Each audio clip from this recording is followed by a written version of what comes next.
Welcome to KKW news. Friends, आज आप हर तरफ सुन रहे हो कि ट्रंप ने आज एक ऐसा बात बोल दिया है जो इससे पहले जो भी अमेरिका के राष्ट्रपति हुआ करते थे। मैं यहाँ पे किसी का सपोर्ट नहीं ले रहा, ना मैं ट्रंप का सपोर्ट ले रहा, ना मैं यूक्रेन का सपोर्ट ले रहा, लेकिन इन बातों से आपको मैं कुछ ऐसा बताने वाला हूँ जिसको आप नोटिस करोगे, गौर करोगे, समझोगे तो फिर समझ आएगा कि आखिर में माजरा क्या था। कुछ साल पहले जब हम लोगों को बहुत बेवकूफ़ बनाया जा रहा था तो उस वक्त हम लोगों को ये समझ नहीं आ रहा था हकीकत क्या है। आपको वो सब कुछ मैं इसमें बताऊंगा। जैसे कुछ साल पहले आप देखोगे कि मुसलमानों को आतंकवादी, गुंडा, मवाली कहकर पूरी दुनिया अचानक उसके ऊपर टूट पड़ी थी, लेकिन आज वही चीज़, लेकिन ट्रंप उसको सिंपल भाषा में उसको एक्सप्रेस किए हुए है, जिसकी वजह से बहुत बवाल हो गया है। सबसे बड़ी चीज़ कि ट्रंप ने आज बोला है यूक्रेन के राष्ट्रपति को, जेलेंस्की को, कि तुम्हारे जो ज़मीन में रेयर अर्थ मिनरल हैं उसको अमेरिका के साथ डील कर लो कि वो जितना भी खजाना है उसको अमेरिका निकालेगा। लेकिन आप सोचोगे कि एक छोटी सी बात है कि ये खजाना को अमेरिका निकाल रहा है, इससे क्या बड़ी बात है, लेकिन आप नोटिस करोगे इससे आज से कई साल पहले इराक में, आज से कई साल पहले सीरिया में, आज से कई साल पहले आप देखोगे अफगानिस्तान में अमेरिका और नेटो टूट पड़ती थी, इसलिए क्योंकि उस वक्त पेट्रोल था उनके पास।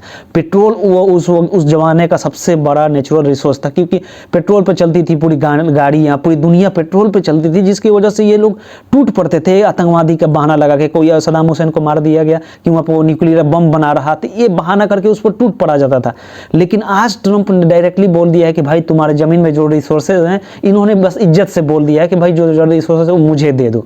लेकिन आज से कुछ साल पहले देखोगे डायरेक्ट वहाँ पर जंग छेड़ दी जाती थी, क्योंकि दुनिया में जो 90% नेचुरल रिसोर्सेज हैं वो सिर्फ मिडिल ईस्ट के अंदर है। तो यूक्रेन के अंदर जो नेचुरल रिसोर्सेज हैं वही असली माजरा था। इसी की वजह से ट्रंप ने भी ये लोग पहले फितरत होती थी इन लोगों की कि पहले जंग करो, लेकिन ट्रंप थोड़ा बहुत समझदार है, इसलिए वो प्यार से बोल देता है एग्रीमेंट कर लो कि जो नेचुरल रिसोर्सेज तुम्हारे ज़मीन के अंदर है, हीलियम, लिथियम, जिससे बैटरी बनती है, जिससे बैटरी पर चलने वाली गाड़ियाँ बनती है, वो उसका यूज हम कर सकें, अपनी इकोनॉमी को मजबूत कर सकें। लेकिन यूक्रेन का जो राष्ट्रपति था उसने इसको रिफ्यूज़ कर दिया है, मना कर दिया है।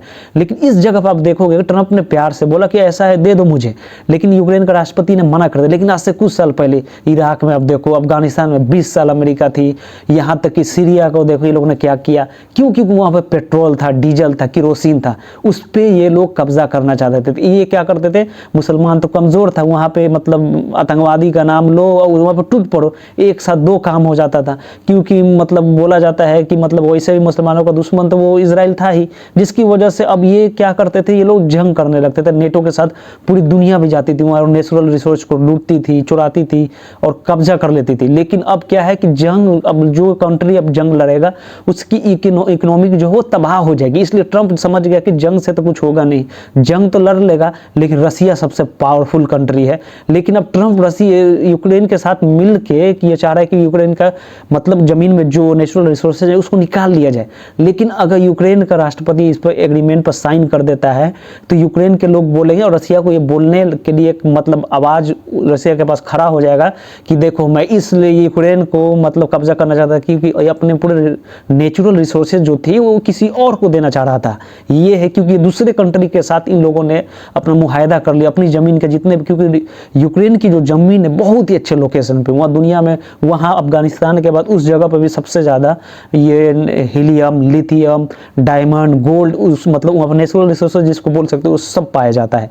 तो ये सारा माजरा इसी चीज़ का था जिसको आज ट्रंप ने खुलकर बोल दिया है और इसको रिजेक्ट भी हो गया। लेकिन आज से आप याद करोगे कुछ साल पहले मुसलमानों में ये पूछते नहीं थे, ये डायरेक्ट अटैक करते थे आतंकवादी का नाम लगाकर और वहाँ पे कब्जा करते थे, कत्लो गारत करते थे। अब तक 10 लाख तक अफगानिस्तान में लोग मारे गए, इराक में 8 से, ट्रंप ने खुद बोला था 8 से 10 लाख लोग इराक में भी मारे गए हैं। ये थी पहले की कहानी जो आज आपको खुलकर दिख रही है। Thank you very much.